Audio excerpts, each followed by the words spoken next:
Maybe you've seen this painting before. It's so warm and inviting and really draws us in and makes us feel like we're a part of— Wait, this is not right. Give me one sec.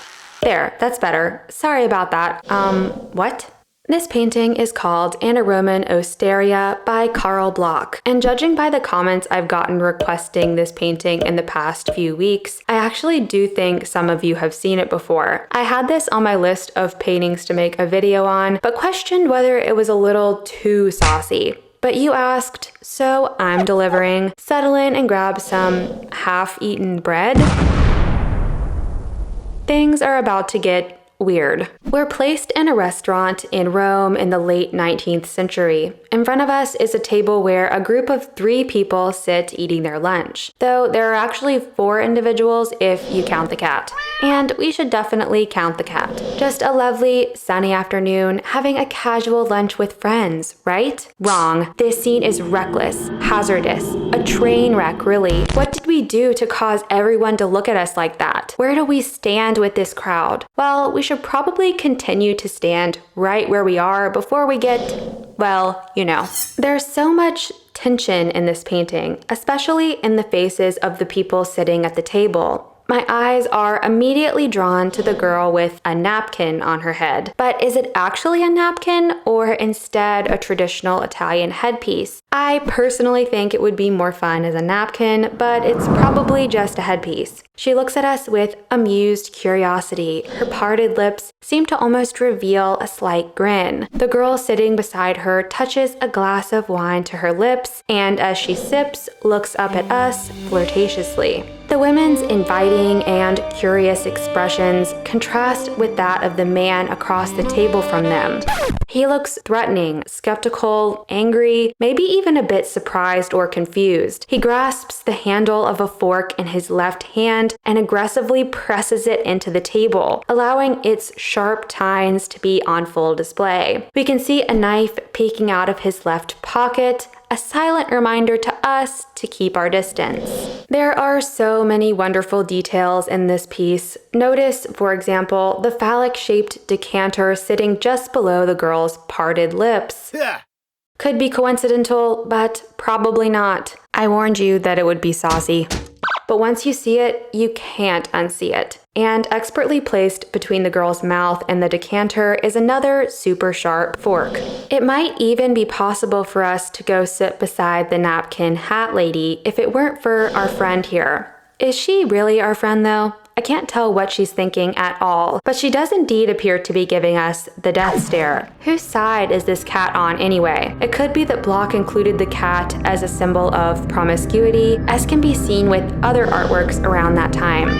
She could just be looking at us with disapproval, or she could also be angry because she's not getting any food. The food that's getting absolutely swarmed with flies, as well as what looks like a bee hovering over the decanter of wine, warning us with its sting. So, what exactly did we do to receive this kind of reaction? I've made up a few different scenarios in my head for what's going on here, though these are not Bloch-approved opinions and come directly from my own imagination. First scenario, maybe these two are married, and this girl is her sister. They were all talking when the sister started making googly eyes at us, interrupting their conversation, and cut. Second scenario, the guy is flirting with both of the women. We make a comment to one of the women, interrupting the man's conversation. They look at us and cut. Third scenario, we're actually a professional exterminator and they're trying to convince us to get rid of all of the insects swarming their food. And this guy looks like that because he just got stung. Or maybe the more obvious explanation is that they're looking at us like that because we're the artist painting them without their permission.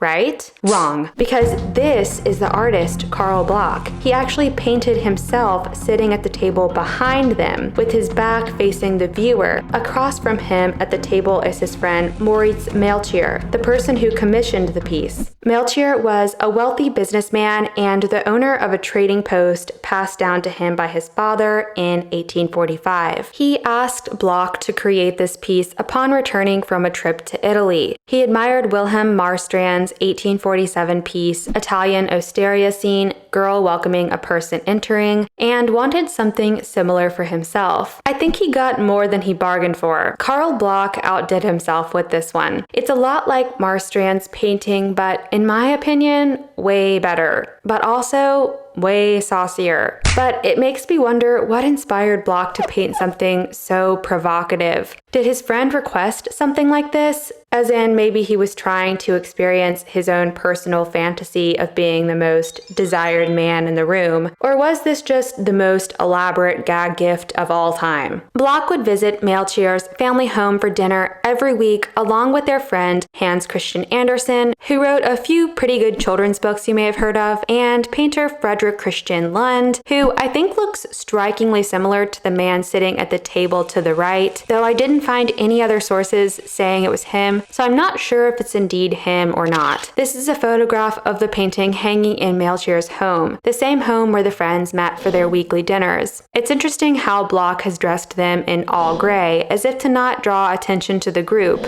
Although the friends look like a monolith from afar, Bloch made their features detailed enough so you can tell exactly who they are and how they're feeling. Bloch was a master at capturing human emotions. My personal favorite example is this painting, Our Girl. Yes, the infamous Shocked Granny is a painting by Carl Bloch. We love her. Carl Bloch was born in Copenhagen, Denmark. His parents wanted their son to go into a profession that they considered respectable, which for them would have been an officer in the Navy. Bloch, on the other hand, envisioned a very different life for himself and became obsessed with art. He eventually went to Italy to study art where he met his wife. His experiences in Italy may have been what enabled him to capture the Roman osteria scene so perfectly. Although In a Roman Osteria is now probably Bloch's most popular painting, in the art world, he's better known for his incredible depictions of the life and death of Jesus Christ. Take a look at this one. I love this piece, but it's absolutely heartbreaking. Still, it's a beautiful example of how good Bloch was at expressing human emotion through art. Danish art critic Carl Madsen once said, "If there is an Elysium where the giant, rich, warm, and noble artist souls meet, there Carl Bloch will sit among the noblest of them all." He also said that the artist reached higher toward the great heaven of art than all other Danish art up to that date.